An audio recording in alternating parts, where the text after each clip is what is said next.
Migration is a global phenomenon that touches us all. Many of us know someone who has moved to another country or have migrated ourselves.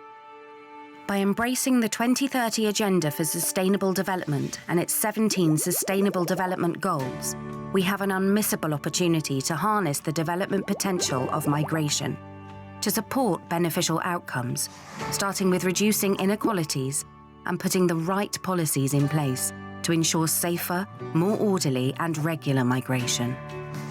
Migration has been a long-standing coping strategy for people to pull themselves out of poverty, to cope with lack of basic infrastructure or search for better opportunities. People's reasons to move can also be influenced by conflict, natural hazards or environmental conditions linked to climate change. And in a global context of rapid urbanisation, movement of people is increasingly taking place to cities and urban areas, enriching local communities and societies, both where migrants are and where they come from. The knowledge, skills and experience that migrants bring and gain in new places contribute to the labour force in key sectors such as health, and play a vital role in building diverse and productive societies. Migration can empower women economically and socially and help people realise their personal aspirations and educational potential. This encourages innovation, which benefits science, technology and industry. With increased earnings, migrants are able to send financial support to family members back home. This is critical to help reduce hunger and strengthen the resilience and sustainability of poorer communities. But none of these benefits are guaranteed. We can only achieve all of this by upholding human rights, fostering peace and security, ensuring equal access to justice and protection from exploitation for all. We also need to build strong partnerships in our cities, within our countries and regions, and globally through international cooperation. Migration is everyone's business. Together, we can ensure that we leave no one behind.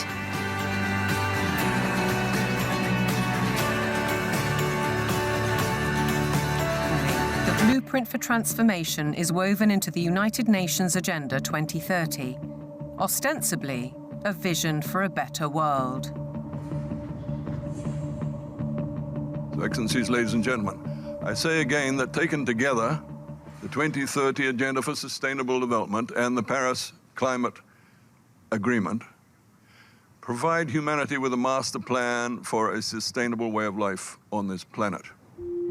New York City, late September 2024, the setting for the United Nations Summit of the Future, a gathering of member nations to reinforce and accelerate Agenda 2030 and its 17 Sustainable Development Goals, or SDGs. The plan has a broad spectrum and is full of worthy ambition. But behind those deliberately bright and colourful boxes lies a darker theme, a shifting of influence and potentially power towards unelected world bodies. The strategy goes back well into the last century, and pressure is growing, because the goals are far behind targets set at the grand relaunching in 2015. 17 inspiring Sustainable Development Goals, the SDGs. Our aim is clear, our mission is possible, and our destination is in our sights. To end poverty and hunger, address inequality, protect our planet, and build a life of dignity for all. It appears to be a noble and ambitious programme for a perfect world. And who could argue with those aspirations? But critics insist the goals are not what they seem. Alex Newman is a journalist and broadcaster who's been investigating the issue for 15 years. He has his own way of interpreting the rhetoric. You have to learn to speak what I call UNEs. You have to know what the terms mean if you want to truly understand what is being discussed. When they talk about peacekeeping forces or the peacekeeping role of the United Nations, they're actually talking about the war-making capabilities of the United Nations. So you have this Orwellian doublespeak. When they talk about transparency, more often than not, they're talking about eliminating your privacy. Human rights is another very, very good example. They make very clear in this document that your rights can be restricted under the guise of public order or morality or whatever the case may be. And so they're saying, here's your rights, but by the way, they're not really rights. We can revoke them at any time. The UN is filled with contradictions like this. Like, for example, when they talk about gender equality, right? A normal person in the Western world thinks gender equality means a woman has a right to earn money, to own property, to have all the rights and privileges that a man would have. When you look at the individuals who lead this movement within the UN, you're talking about radical feminists. You're talking about people who are very interested in dissolving the nuclear family. As you dig into these goals, it's very clear we're dealing with something far more nefarious. Once you look past the marketing slogans, the kind of warm and fuzzy, we're going to end hunger, which again is just window dressing, you realize that this is actually a blank check for totalitarian global control. Author and campaigner, the late Rosa Koire, called out the plan more than a decade ago. It is the biggest public relations scam in the history of the world. But it's far more than that. It's a blueprint. It is the action plan to inventory and control all land, all water, all minerals, all plants, all animals, all construction, all information, all energy, all means of production, and all human beings in the world.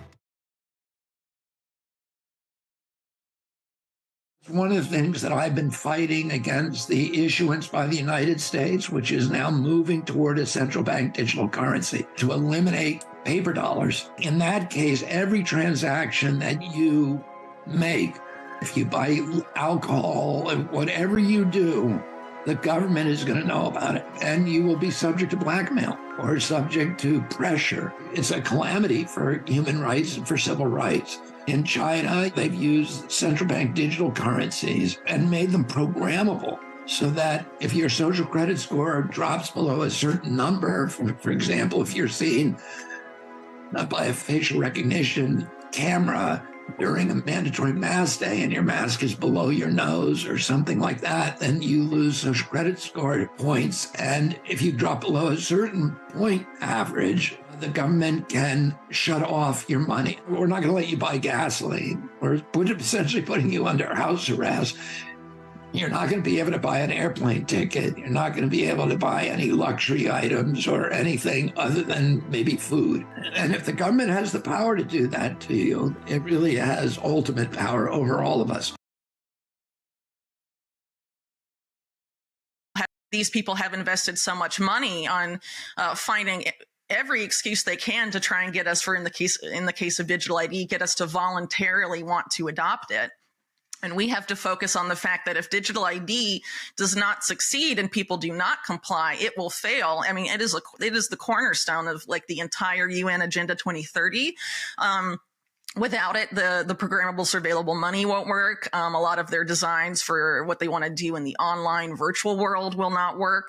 And so much of it will not work if we do not comply with digital ID, and they're trying to force it on us as a voluntary thing, sort of in the same way that vaccine passports were voluntary, which is why I encourage people, if you want to change the direction the world is going, you need to figure out how you are going to set up your life so you don't have to comply with digital ID the same way, maybe if you were forced to comply with vaccine mandates and vaccine passports, how will you get around those type of restrictions when they try and impose, digital ID on people for various reasons? As I said earlier, before it was about, the vaccine and all of that. Now in the U.S., conservatives mainly are being pitched as this is a solution to illegal migration. This is a solution to voter fraud and all of this stuff. There's efforts to frame biometric digital ID as essential to solving cybercrime and hacking and cyberbullying and any other normal of essentially any ill of society. They're just going to say digital ID is going to be the solution to that. And they're sales pitches. But ultimately, if we, the digital ID is essential to the whole idea of the social credit score and any of these other, Orwellian designs that, at least enough people I hope know by now, is part and parcel of this agenda. And I think, again, it comes up to people having to make a choice. And the way they do this is through, they try and get us to comply with this is through convenience. It's convenience to opt in. It's convenient to have a digital ID. It's convenient to have, money on your phone and have your whole life be based on your smartphone and all of this. It's convenient to vote once every 4 years for one of the two lesser evils in all of this. But really, it's the convenience that they're using to enslave us. And it's inconvenient to find ways to opt out of these systems and change your life so that you're more resilient and your life is actually sustainable for you and your family and your community. It's perhaps inconvenient to get out off of the couch and off of the chair and go meet your neighbors physically and stop being on the online world so much and making real human connections and real human solutions to the problems we're facing. Because, again, that's why during COVID, the lockdowns, I think, were a big part of it, to keep people isolated, to keep people from connecting and force people to feel like they could only connect with others through this virtual world that these people control, because they control the infrastructure, the software, and the platforms. So I think, people need to consider that this convenience is really the carrot. Maybe there will be a stick at some point, but they seem to be focused a lot on the carrot and the idea of having us voluntarily adopt these things because it's easy, the way they're setting things up, or it will be easy. Or they'll frame it that way at least. But I think it's very important for people to realize that they have the power. Otherwise, they wouldn't be investing all this money to manipulate us and pitch us on this. And we should take the power back as people. And we do that by taking actions in our own lives and doing things in our neighborhoods and our communities and with our families. And realizing that this is not where we want to go at the end of the day. And there is so much we can do. And I think a good starting point, again, is to say no to digital ID.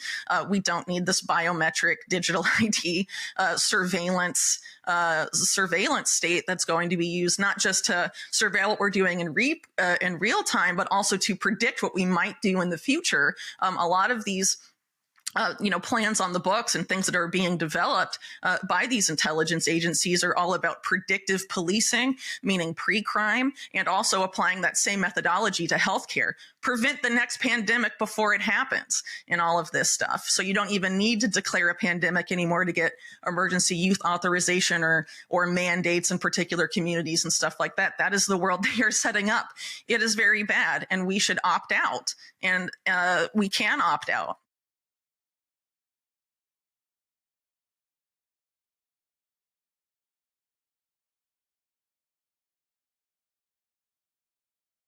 Arabia, would you say they're rich?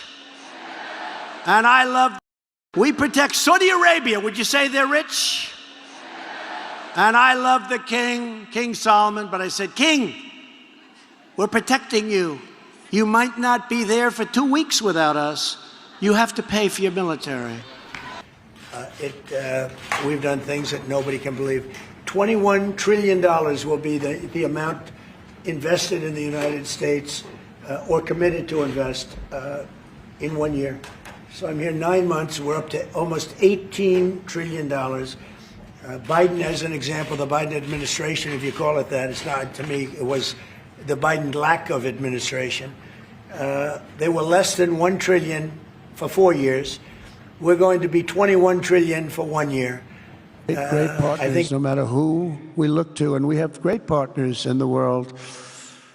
But we have none stronger and nobody like the gentleman that's right before me. He's your greatest representative, greatest representative.